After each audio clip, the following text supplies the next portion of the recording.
Good morning, everybody. Actually, good morning to everybody here in the US. I'm in Los Angeles, and good afternoon to everybody listening over in the UK. We're so thankful that you guys could all join us today. It's going to be a great presentation. We're super excited. We have the opportunity to share the latest research from TRP's Customer Engagement Academy, and that's in partnership with Dr. Melvyn Hillsdon. I want to take a moment to introduce myself so you can put a person behind this voice. My name is Chris Stevenson, and I'm fortunate to have the opportunity to be an honorary vice president of the Customer Engagement Academy. In addition to that honor, I also own a health club in Southern California. It's a full service club, community focused in Oak Park, California, here in the United States. We've done some things well as a health club, but we definitely pride ourselves on our member experience. And we truly believe that's what our differentiator is in our industry, and one of the reasons for the success that we've had. Based on some of that success, I have the opportunity to be an honorary vice president, but I've also had the opportunity to present all over the world at events like IRSA, Club Industry, China Fit, regional events, upcoming the IRSA European Congress, as well as Sport Tech in Japan. And I present on a variety of topics, anything in the fitness industry, whether it's membership sales to personal training to operations to culture. But I will tell you, far and beyond any other topic, my favorite thing to speak on is the member experience and member engagement. And that's why I personally am really excited for today's webinar. I know that everybody that's tuned in is going to absolutely love this. But part of my role as an honorary vice president at the Customer Engagement Academy is I get the pleasure of introducing today's webinar. So today's webinar is going to be delivered by the Customer Engagement Academy's honorary president, Dr. Melvyn Hillsdon. He did all of the research. He's an esteemed academic and an absolute expert in the area of customer engagement. So we're super excited. So a little bit more about Dr. Melvyn Hillsdon. Dr. Hillsdon is an associate professor of health and sports sciences at the University of Exeter. He's worked closely with TRP for almost 15 years and was recently named the honorary vice president of their Customer Engagement Academy. It was launched back in March of this year. Since completing his PhD in 2000, Dr. Hillsdon has spent time researching the personal, social, and environmental influences on physical activity participation, focusing on member behavior in his work with TRP. So in today's webinar, Melvin's going to share the latest research finding on the activities members take part in when they visit clubs and how that impacts their loyalty. So I also want to take a second to introduce James Charles, who's the marketing lead at TRP. So he's going to look at everything that has to do with the technical aspects of the session today. So if you have any experience, any issues with audio or visual problems, just drop a message in the message box on the right-hand side of your screen, and he's going to be happy to help you out with all of that stuff. Currently, you should be able to see a slide with our photos on it. If you can't, make sure you go to that message box and send James a message now.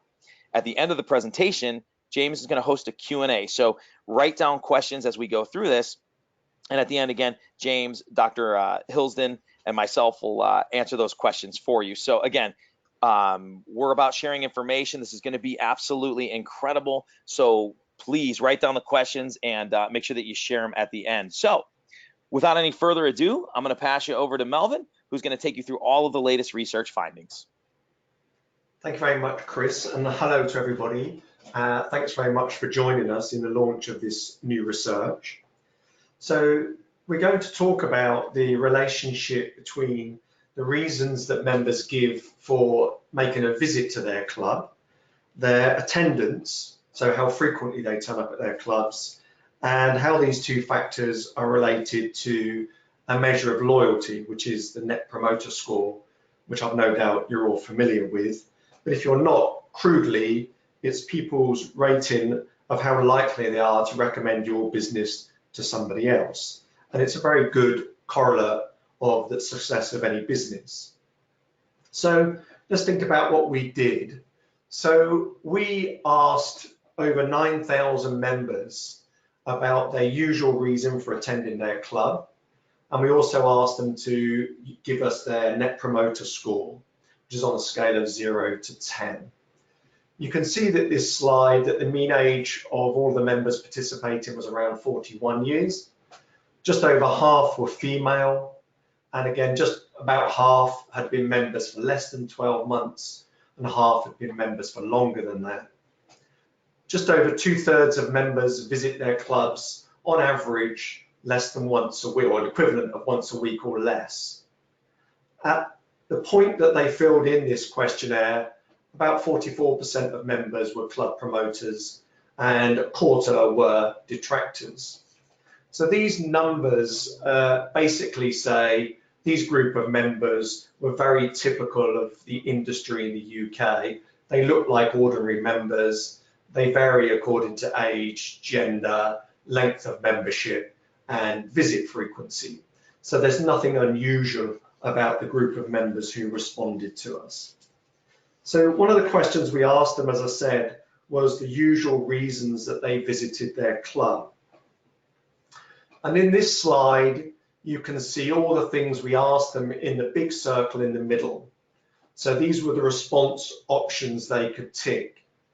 And then you'll see roughly in the middle, there's an indication that they could say another reason other than the ones we were giving them options for. Then, if you look at all of those combinations, people could tick more than one and any that represented the reasons they were attending their club usually. And so if you consider all the possible combinations, there were 217 possible responses they could give. Now, clearly that's too many for any understandable analysis.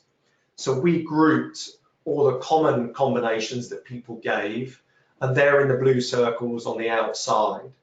So you'll see from the numbers, these are the proportions of people who belong to each group, and each group is mutually exclusive. So that means you can't belong to more than one group.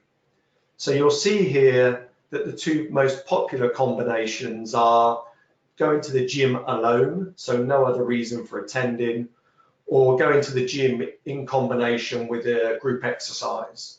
So they make up the two largest groups. And then you can see, I won't go through them one by one, the other groups make up a mixture of other combinations. You'll see that we have this kind of other group that don't go to the gym, who basically report a combination of either doing sport in tennis or swimming. Most people were basically swimmers, and they might have done another sport, of course, if their club allowed that to happen. So these were the response options that we got and how we grouped them together. It's worth pointing out on this slide that females and long-standing members were more likely to report more than one activity as the reason for attending. And most people, about half of people, gave just one activity for their reason for attending. About 32% said two or more reasons for the reason they made a visit. And the rest of them, what's left, that's 82%. So 18% said three or more reasons. And you can see from the circles here that most combinations are a gym visit with some other reason. So what were the differences in the reasons people gave according to basic member characteristics? So this next slide shows the proportion of people in each group by age group. So if we start at the top, in the group of people who said their reason for attending was group exercise plus the gym and another activity, the proportion of people are equally spread across age groups. So age groups go from left to right. The youngest age group is the blue bar on the left, and the oldest age group, 45 plus, are those on the right. So in basic terms, what you see is the two groups that differ most by age are the gym and group exercise. So they decline a little bit in the older age group. And then if you look down further to the gym only group, you see that more than half of younger members say they go to the gym only. And that declines to about just over a third in the members aged 45 and plus. So gym activity and gym plus group exercise is more popular in younger members. If you look at the members who say group exercise only, that perhaps is a little bit more surprising, and that goes up a little bit more for the people who are 35 years and older. So gym is a bit more biased towards young members, whereas group exercise is slightly more biased towards older members. If you look down at the bottom, although the people who only turn up for swim or other sports are a really small group of people, you see that it's more likely that people age 45 plus who only come for swimming or sport and don't engage with group exercise and don't engage with the gym. Now, of course, in our responders, not all of them would have belonged to clubs that allow you to do swim or tennis. There'd be more clubs that just have gym and group exercise. So the next slide shows it's the same data, but now we're looking at the differences according to gender. So females are in blue, males are in red, and the obvious standout difference is gym. So the people who said they only come to their clubs for the gym are mainly males. There's only a quarter of females who say they do that. If we scroll up again to group exercise, you can see if you just say the only reason you come for group exercise, that's much more common in females than it is in males. And similarly, the people who combine the gym with group exercise, there's twice as many people who are females saying that combination compared to males. So if we compare the previous slide with the current slide, then predominantly gym only are young males, and the females are more commonly mixed amongst group exercise and more other common combinations of activity. So the pure gym goers tend to be younger males, which may not be that surprising. And gym plus group exercise or group exercise only is more common among females. Now, it's just worth bearing in the back of your mind that previous work we've published doesn't show any difference with membership retention, or very little difference in membership retention between genders. So our next slide again is showing how length of membership is related to which group of reasons for attending you belong to. And again, this is quite interesting. So gym only and is more common among new members, and it reduces as people become long-standing members. So only about a quarter of members do gym only when they've been with you for 3 years or more. So it's almost as if new members start off with the intention of going to the gym, and then the longer they stay with you, the more they experiment with other activities that you provide. If you look at group exercise, that kind of reinforces that message a little bit, as well as swimming and other sports. The proportion of people who say they do those things go up more the longer they're members. The gym and group exercise is interesting because that declines just a little bit with the really long-standing members.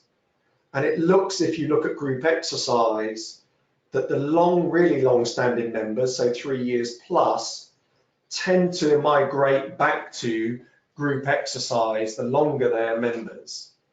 So it doesn't seem that the period kind of 6 months to 2 to 3 years makes that much difference, but it does when people become 3 years and older. So the long-standing members are more strongly associated with just turning up with group exercise. So this data doesn't allow us to draw conclusions about that, but it does tend to say that over time, people gradually reduce their dependency on the gym and migrate a bit more towards group exercise. So the next slide is looking at the relationship between our groups of reasons for attending and visit frequency.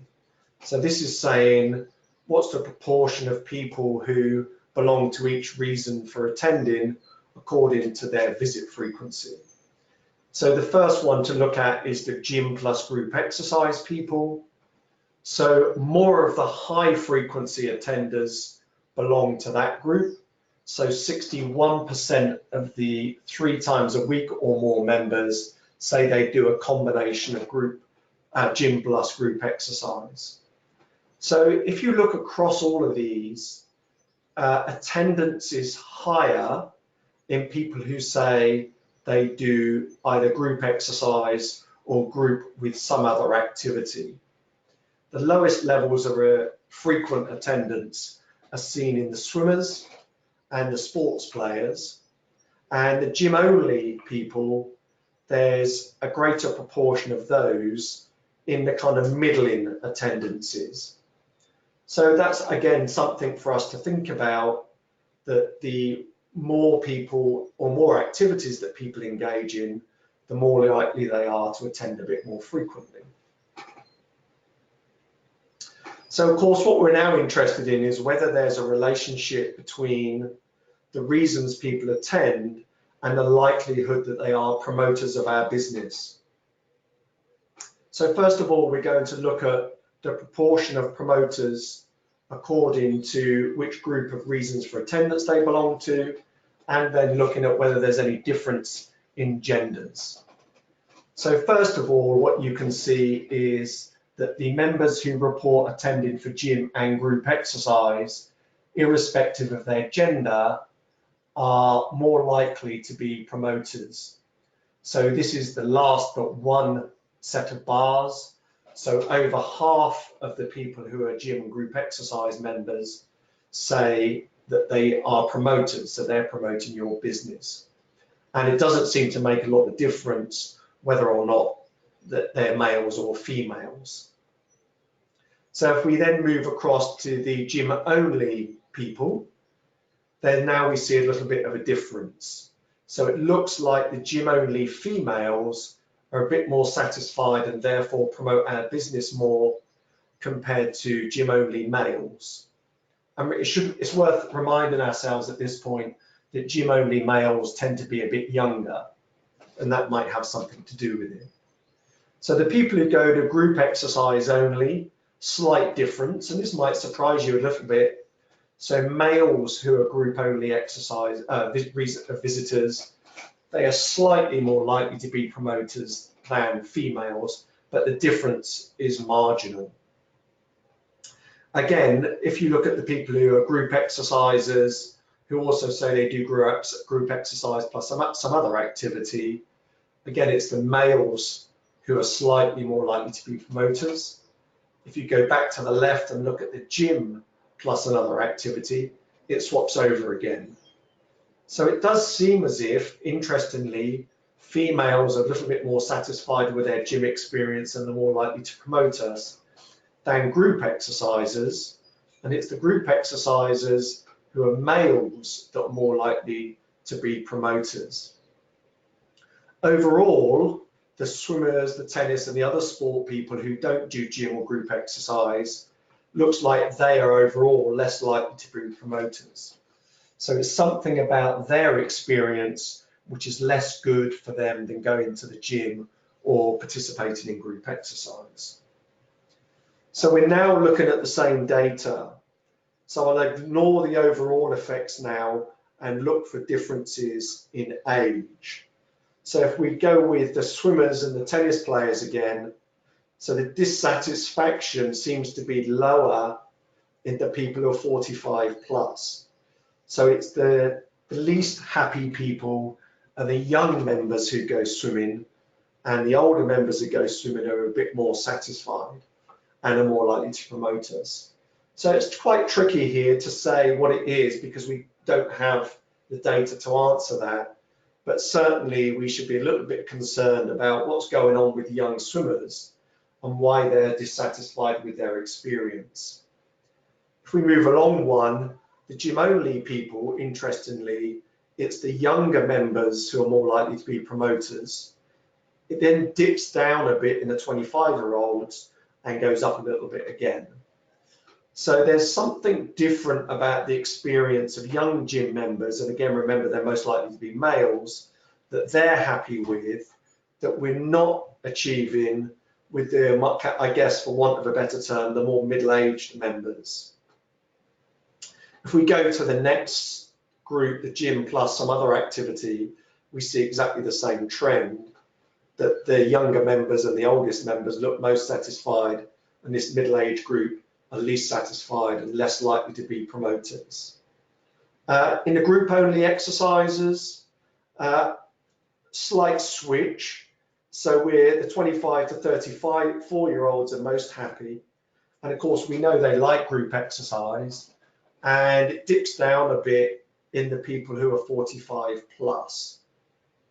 So, interestingly, what we're learning is the likelihood of being a promoter is quite strongly related to the age group that you're in. Having said that, if we jump across to gym plus group exercise, you'll see that it doesn't matter what age group you're in. These folks seem to be the most likely to be promoters of our business. So the more people we have in our business that engage in both gym and group, the more promoters, therefore, we are likely to have. And that seems to be a really important message here, irrespective of age group and irrespective of gender. That combination looks good for people being satisfied with our business.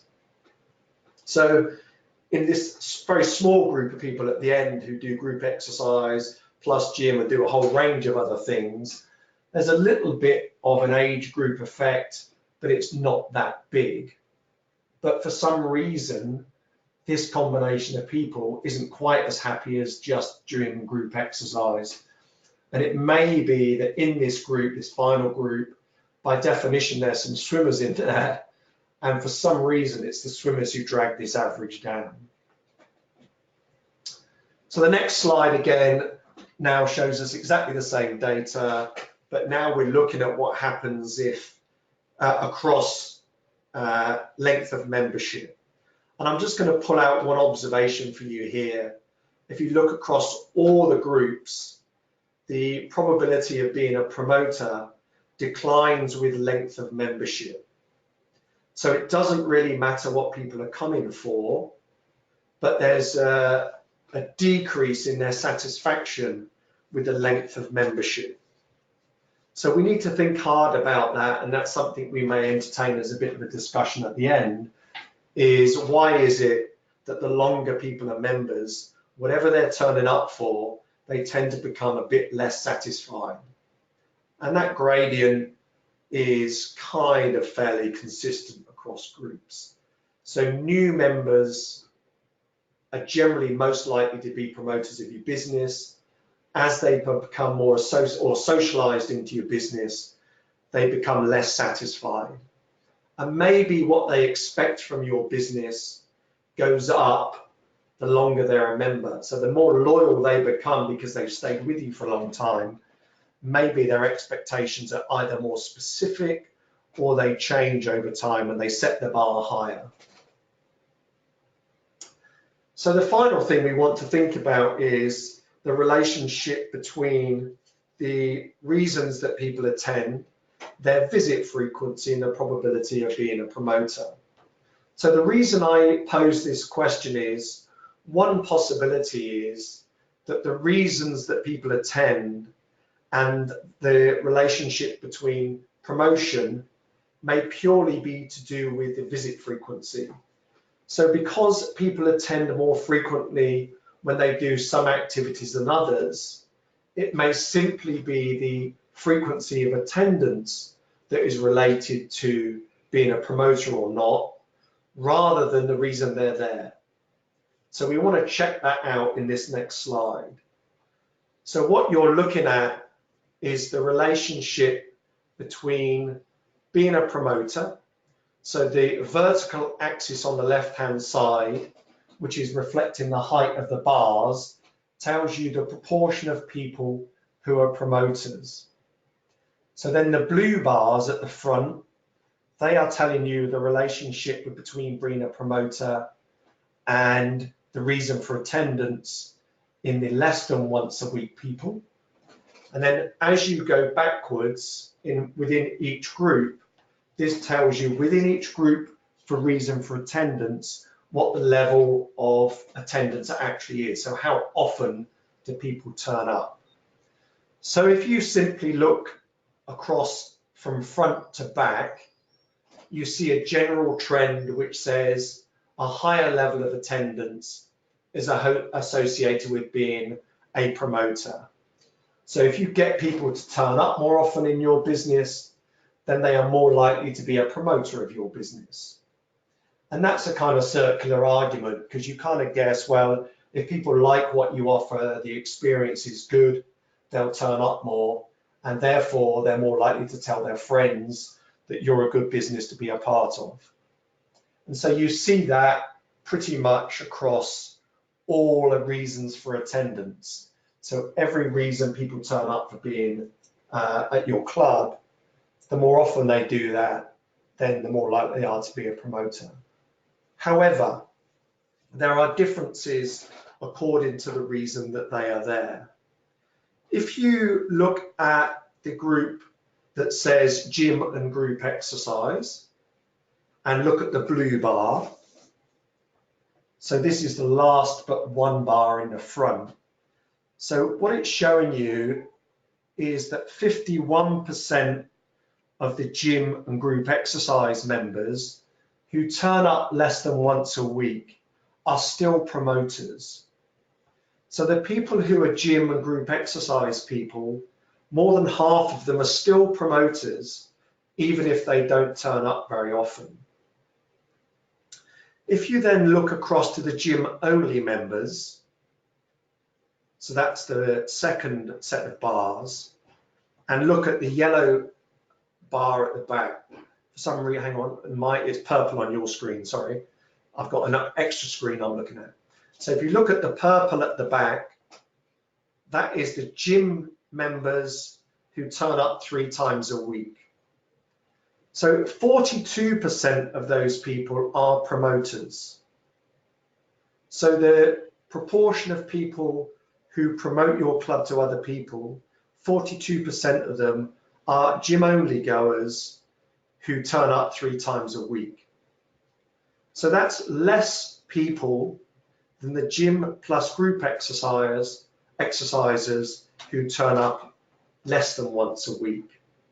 So if people can turn up and do group exercise, and they do group exercise and the gym, even if they don't turn up very often, they're more likely to be promoters than people who only go to the gym but turn up a lot.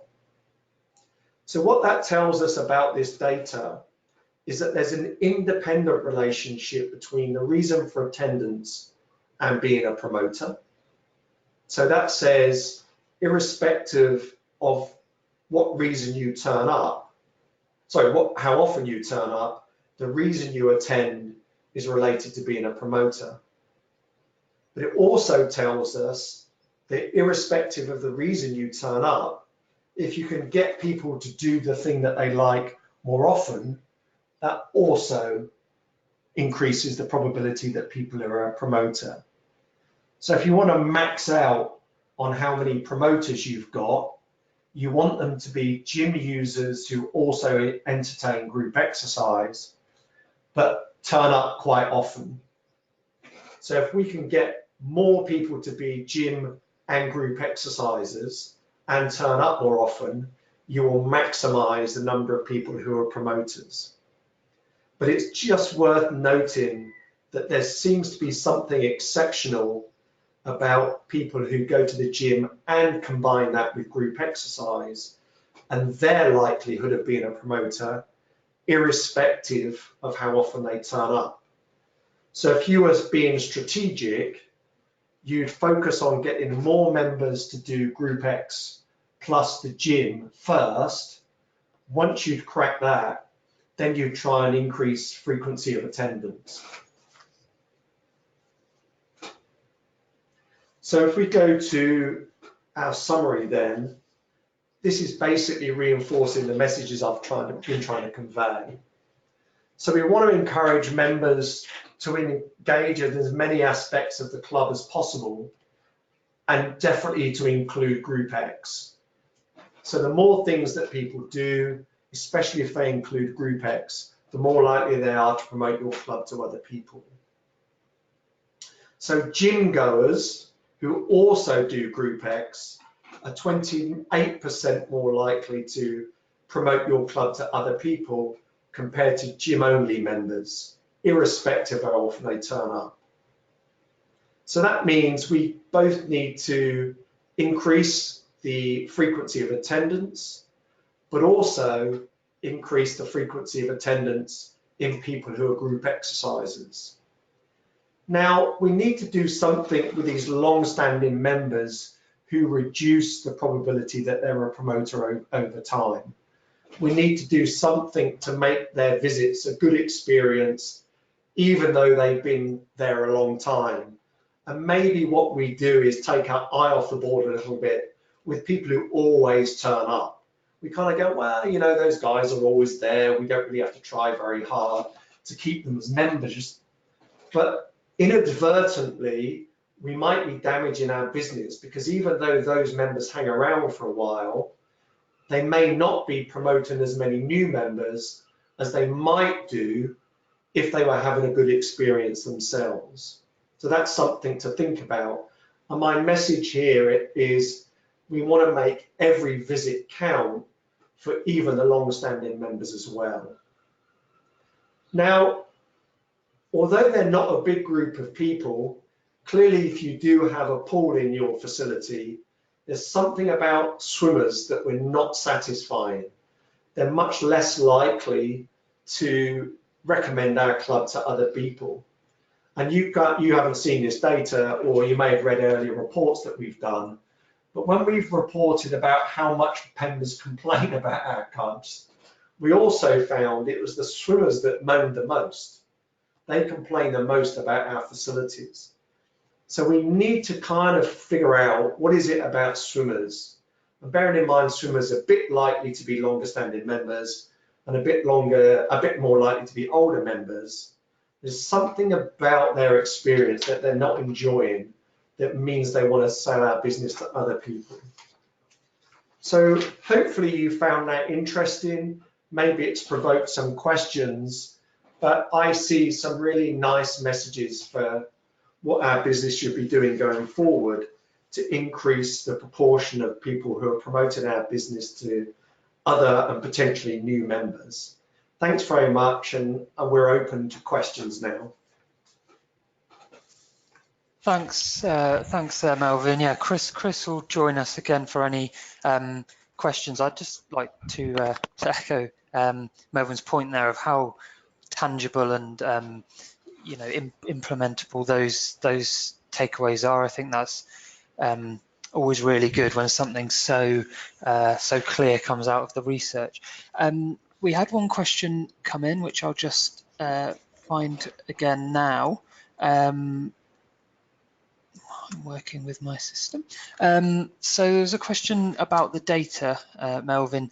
Is it based on a snapshot survey, or is it collated over a period of time? So the invitation to participate in the survey was done at one point in time, but people responded over a period of months, and it was approximately between a period of spring and fall, or spring and autumn, depending on which part of the world you're in. So it was spread across that period when people responded. And we've been following their membership journey ever since, and keeping a record of who's still a member and who's cancelled since then. Okay, great. Hope that answers the question. Another question's come in about your focus there on swimmers and racket players. Is it possible that the lack of interaction that they're getting may cause to this? I mean, if someone's in the pool or booking themselves into a court, their chances of interaction are slimmer than someone in the gym or in group exercise. I think that's a really good point, and almost certainly is at least a partial contributor overall. So they are able, I guess, hopefully they speak to someone at the front desk, but not necessarily. And it's perfectly possible then for them to go in, undertake their activity and leave without any social engagement at all. And so that seems perfectly reasonable to me, that that's a possible reason. And I guess then that also follows that if they have a gripe or a complaint about something, they don't have any interaction with staff to vent their concern or have an opportunity to raise it with anybody. So yeah, really good point. Okay, great. Thank you for that question. Tagging on the end of that was a question from Craig about where the stats from swimmers came from. I don't know whether you've got a finger on exactly that in terms of, was it maybe the age of the facilities and things like that? That's a good question. We don't have that. We know who the clubs are, so that's something that maybe we should go back and have a look at to see, do they fall in any particular sector? Maybe it's public sector more, or is it, as you say, older clubs that need some TLC to bring them up to speed? That's a good point, and that's something we could look at because we know who these clubs are, although they remain anonymous for the purposes of the research. We could get some information about the facilities to see if we can say something more about them. So yeah, another good question. Okay, great. And maybe we could have a look into that and pop Craig an email just letting him know if that data's there. Another question just about the other activity label. Does that include sort of personal and small group training? Well, people were able to include an answer. So one of the options they were given, or in a broader part of the survey, was about whether they did personal training or not. But personal training was too small a group on its own for us to treat separately. So I think overall, from memory, less than 5% of people were participating in personal training. And we didn't have a very specific question about personal training in small groups, and that is a kind of limitation. But anybody who said they did any other group X went into the group exercise section.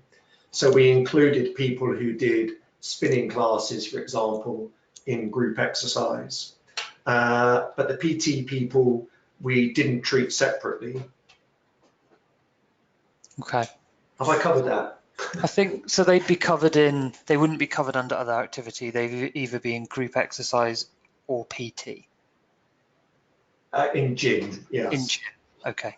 So just worth pointing out that by far the majority of the people who said yes, they paid for PT, were gym goers. Okay. That makes sense to me.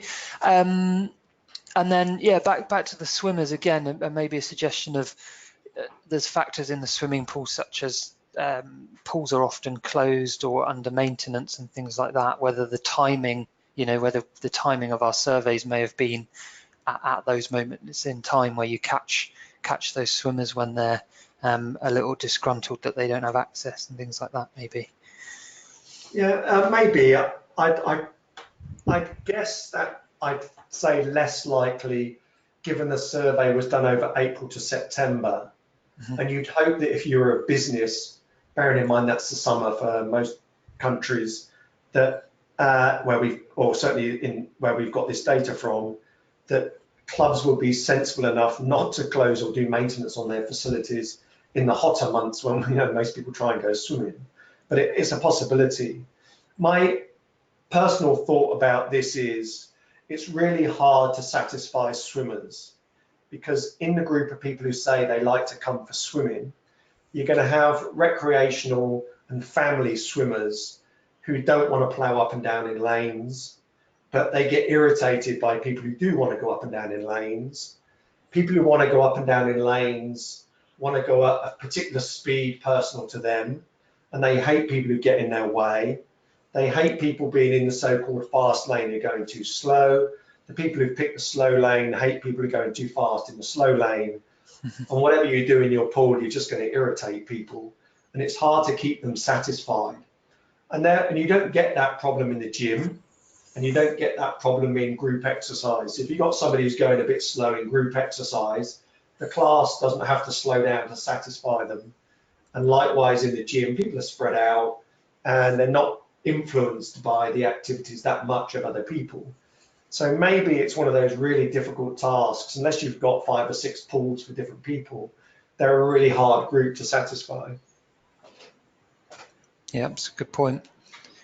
Okay, we don't have any more questions that I can see. If there are any, please do ping those in. I appreciate we've gone over our scheduled half an hour, but we do like to try and squeeze as much as possible into these sessions. And the fact that people are still online tells me that obviously, you know, you guys are still interested. If people are interested, for me, I'd like to look at the length of membership and that fall in likeliness of being a promoter, because I think, again, that's something that's really interesting in terms of what's happening. Is it factors outside of our control as an operator, just that, you know, the enthusiasm wears off, or is it something that we're doing to new members which suddenly disappears, which sees them drop off? I mean, Melvyn, what's your experience of that? I think that my gut feeling is, and having been a member and been at a club, been a member of a club that's got many long-standing members over many years, they become so loyal that they really want the club just to be for them.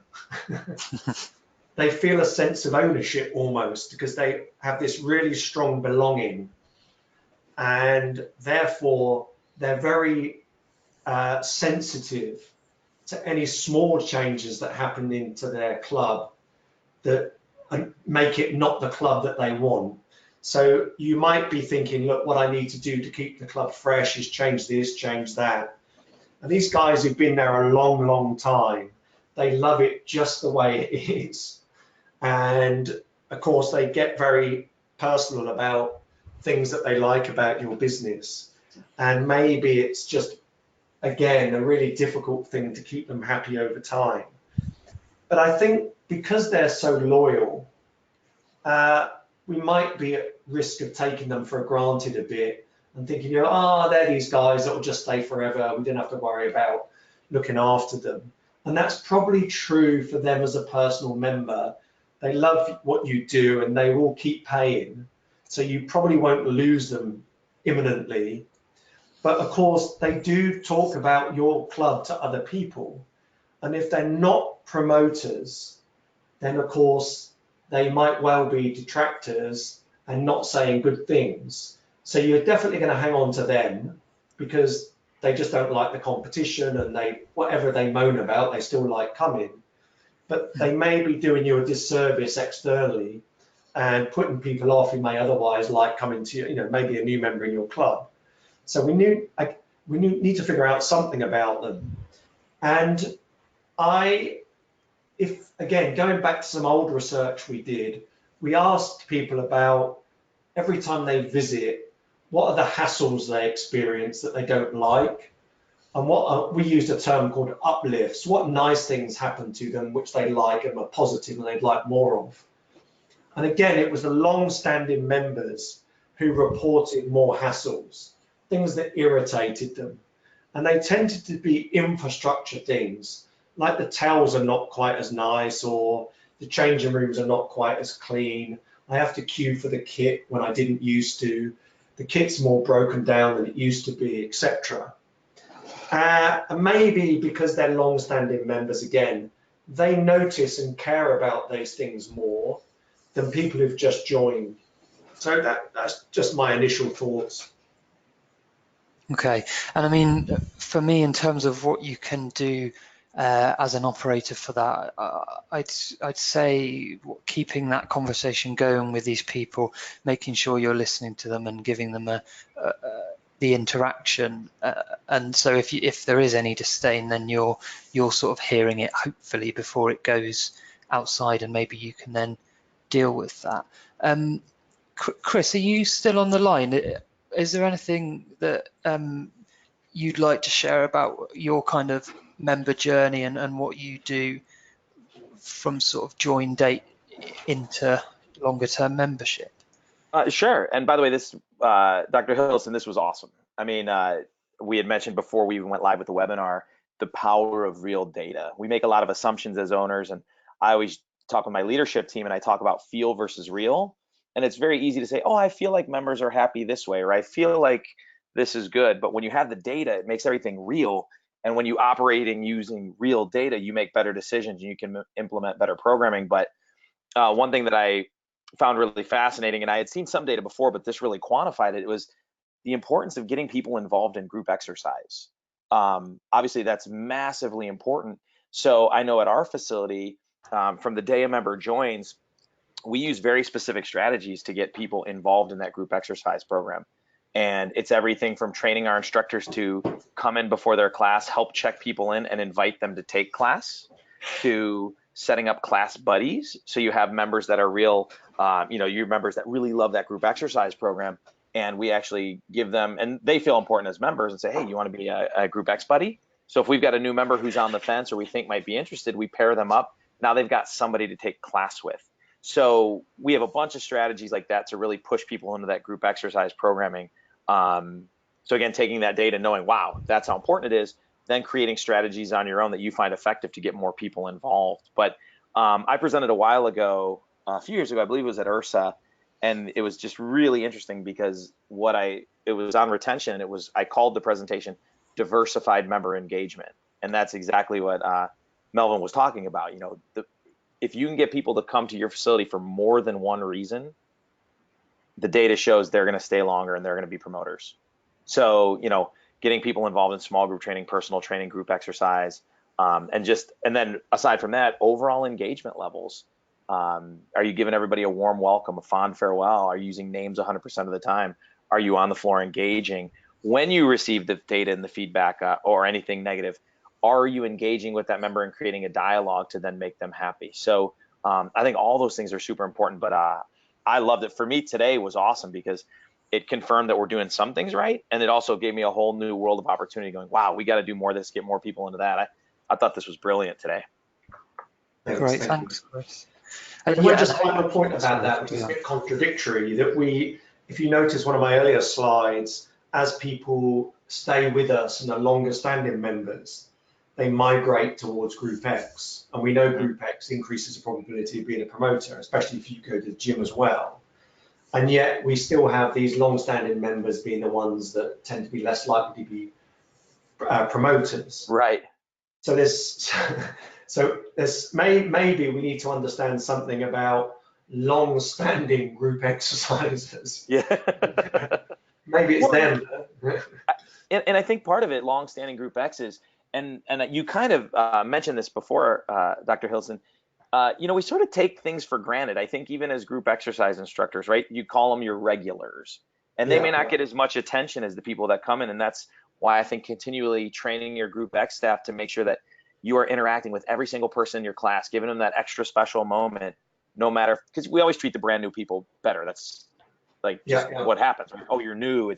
And then they just become a regular. So at our facility, we coach everybody, hey, no one's a regular. Pretend everybody it's their first day and treat them like that. And I think creating that extra level of engagement and reinforcing with your teams that, man, regulars, they are important, and keeping them feeling special is just as important as making the new people feel special.